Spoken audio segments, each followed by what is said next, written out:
رسوله الكريم اما بعد فاعوذ بالله من الشيطان الرجيم بسم الله الرحمن الرحيم وعن ابي هريره قال كان رسول الله صلى الله عليه وسلم يسير في طريق مكة ومر على جبل يقال له جمدان وقال سيروا هذا جمدان سبق المفردون قالوا وما المفردون يا رسول الله صلى الله عليه وسلم قال الذاکرون اللہ کثیرا والذاکرات رواہ مسلم۔ حضرت سیدنا ابو ہریرہ رضی اللہ تعالیٰ عنہ سے روایت ہے، وہ فرماتے ہیں کہ رسول اللہ صلی اللہ علیہ وسلم مکے کے راستے میں جا رہے تھے کہ ایک پہاڑ کے قریب سے گزرے جس کا نام جمدان تھا۔ تو صحابہ نے فرمایا چلو یہ جمدان ہے۔ رسول اکرم صلی اللہ علیہ وسلم نے ارشاد فرمایا سبقت لے گئے جدا رہنے والے۔ صحابہ نے عرض کی یا رسول اللہ صلی اللہ علیہ وسلم الگ رہنے والے جدا رہنے والے کون لوگ ہیں؟ فرمایا اللہ کی بہت یاد کرنے والے مرد اور عورتیں۔ یہ مدینہ منورہ سے تقریباً ایک رات کے فاصلے پر پہاڑ ہے مکے کی جانب۔ حضرت امام طبرانی نے یہ بات نقل کی کہ ابن مسعود سے روایت کہ یہ جو پہاڑ ہیں پہاڑ یہ ایک دوسرے کا نام پکار کر ایک دوسرے سے پوچھتے ہیں، ہاں بھئی سناؤ آج تمہارے اوپر سے یا تمہارے قریب سے کوئی اللہ کا ذاکر گزرا ہے؟ یہ طبرانی شریف کی حدیث پاک۔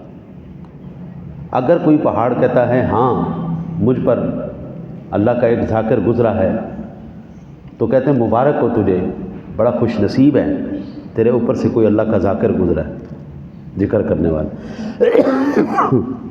عوارف المعارف میں حضرت انس رضی اللہ تعالیٰ عنہ سے روایت ہے کہ صبح اور شام زمین کے بعض حصے زمین کے بعض حصوں سے پوچھتے ہیں، زمین کے بعض حصے زمین کے بعض حصوں سے پوچھتے ہیں کیا تجھ پر کوئی ایسا بندہ گزرا ہے یا بیٹھا ہے جو اللہ کا ذکر کر رہا ہو؟ اگر کوئی کہتا ہے، کوئی طبقہ کہتا ہے کہ ہاں مجھ پر گزرا ہے تو دوسرے طبقے والے کہتے ہیں تو ہم سے تو فضیلت لے گیا بھائی، ہم سے افضل ہے بھائی۔ وہ خطہ زمین جس خطہ زمین پر بیٹھ کر اللہ تعالیٰ کا ذکر کیا جائے قبلہ، وہ خطہ زمین بھی مبارکباد کا مستحق ہوتا ہے۔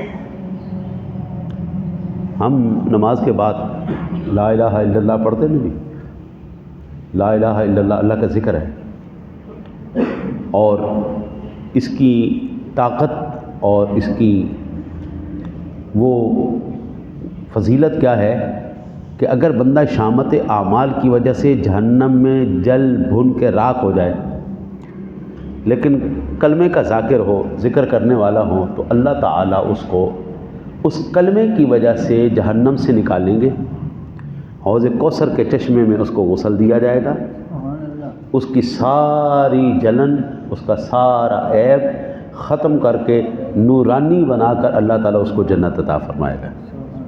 یہ ذاکر کی ذکر کرنے کی وجہ سے یہ مقام ہے۔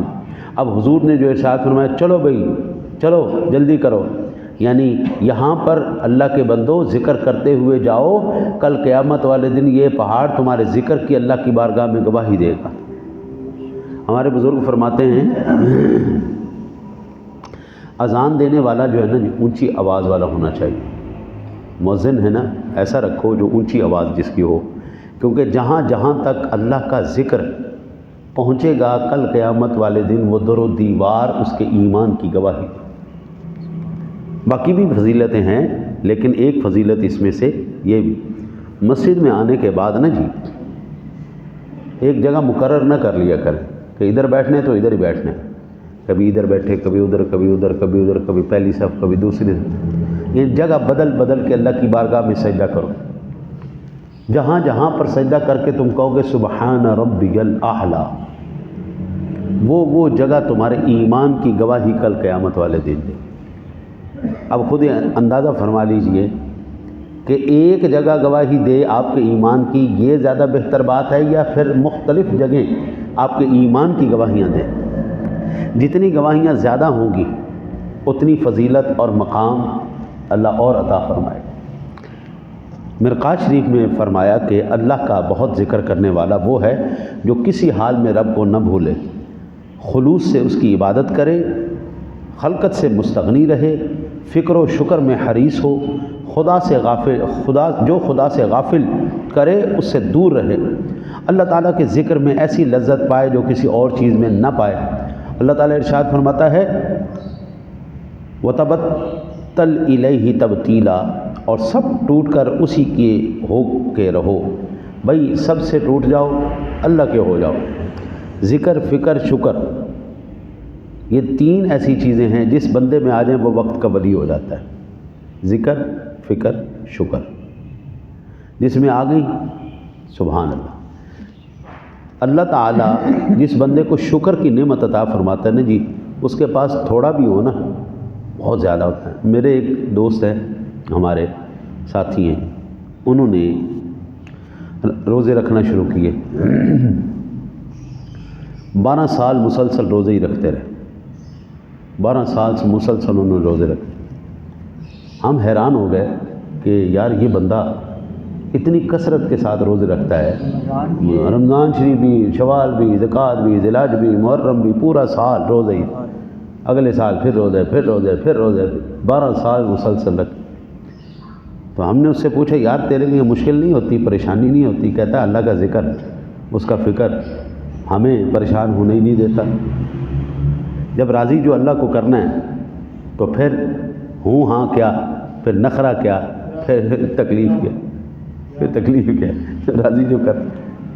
12 سال کے بعد پھر ہم نے ان سے کہا کہ بابا اللہ کے بندے باقی بھی مسائل ہیں، وہ بالکل اس طرح سنگل پسلی اور بھی معاملات ہیں، حضور نے سارے معاملات کیے، آپ اس طرف بھی آئیں، لیکن وہ عادت ہے نا اللہ کے ذکر فکر میں لگا ہوا ہے، اس کو فکر ہی نہیں دنیا کی، دنیا کیا کہتی ہے، اللہ کو راضی کرنا، بس رب راضی ہو جائے، سبحان اللہ۔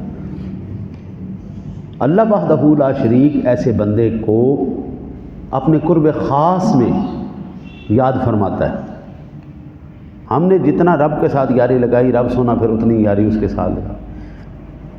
آج لوگ پتہ نہیں کس راستے پہ چل پڑیں، کون سے طریقے پہ چل پڑیں۔ آج آنکھ کا ذکر نہیں کرتے، کان کا ذکر نہیں کرتے، دل کا ذکر نہیں کرتے، نفس کا ذکر ہے کوئی نہیں، تو پھر اب کہتے ہیں کہ اللہ کے ولی پیدا نہیں ہو رہے۔ اللہ کے بندے جب تک اللہ کا ذکر نہیں کرے گا، تیرے خون میں، تیرے لو کے اندر جب تک اللہ اللہ اللہ اللہ نہیں رچے بسے گا تو کیسے اندر سے کچھ باہر آئے گا؟